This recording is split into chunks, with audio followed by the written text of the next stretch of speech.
आज का पहला पाठ सामुएल का दूसरा ग्रंथ, अध्याय 18 पद संख्या 9 से 10, 14, 24 से 25, 30 से 32, अध्याय 19 1 से 3। दाऊद के कुछ सेवकों ने संयोग से अबशलोम को देखा। जिस खच्चर पर अबशलोम सवार था वह एक कड़े बतूल की डालियों के नीचे से निकला और अबशलोम का सिर बतूल में अटक गया। खच्चर आगे बढ़ गया और अबशलोम आकाश और पृथ्वी के बीच लटकता रहा। एक व्यक्ति ने उसे देखा और यह कहते हुए योआब को इसकी सूचना दी, मैंने अबशलोम को एक बतूल से लटकता हुआ देखा। योआब ने उत्तर दिया, अब मैं तुम्हारे साथ समय नहीं गंवाऊंगा। उसने हाथ में 3 भाले ले लिए और उन्हें अबशलोम के कलेजे में भोंक दिया, जो अब तक जीवित ही बतूल से लटक रहा था। दाऊद शहर के 2 फाटकों के बीच बैठा हुआ था। एक पहरेदार दीवार के पास के द्वार मंडप की छत पर चढ़ा और उसने दृष्टि दौड़ा कर देखा कि एक व्यक्ति अकेला दौड़ता हुआ आ रहा है। पहरेदार ने राजा को इसकी सूचना दी। राजा ने कहा, यदि वह अकेला है तो उसके पास शुभ समाचार है। जब वह और अधिक पास आया, राजा ने कहा, उधर जाकर खड़े रहो, और अहीमअस ने वही किया। तब कूशी ने पास आकर कहा, मैं अपने स्वामी और राजा के लिए अच्छा समाचार ला रहा हूँ। प्रभु ने आज आपको न्याय दिलाया है और आपको उन सबों के हाथ से छुड़ा दिया जिन्होंने आपके विरोध विद्रोह किया था।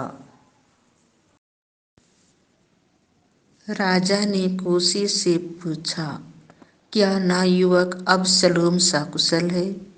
और कूशी ने उत्तर दिया, उस नवयुवक की जो दुर्गति हो गई है वही मेरे स्वामी और राजा के सब शत्रुओं को प्राप्त हो, और उन सबों को भी जो आपके विरोध षड्यंत्र रचते हैं।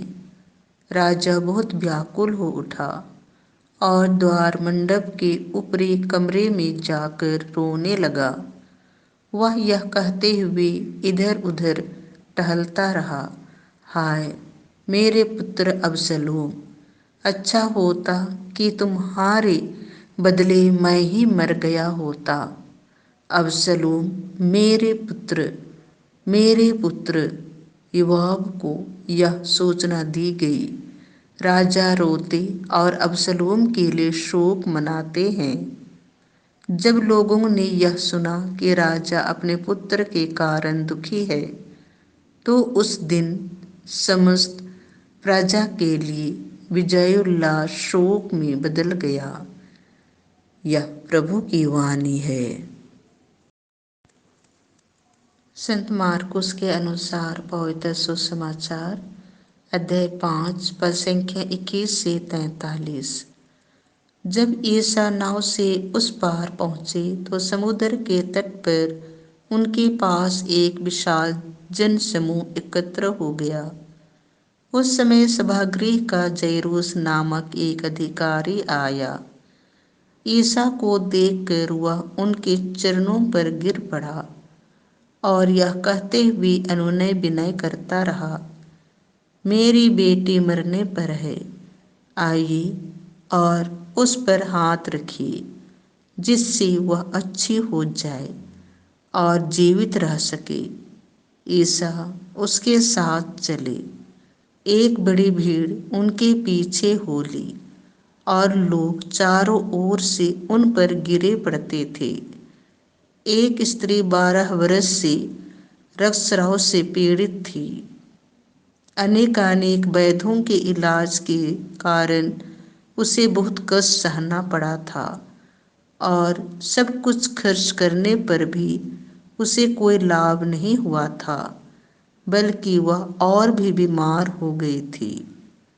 उसने ईसा के विषय में सुना था और भीड़ में पीछे से आकर उनका कपड़ा छू लिया, क्योंकि वह मन ही मन कहती थी, यदि मैं उनका कपड़ा भर छूने पाऊं तो अच्छी हो जाऊंगी।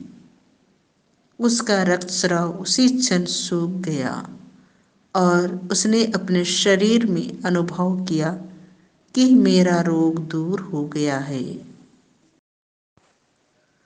ईसा उसी समय जान गए कि उनसे शक्ति निकली है।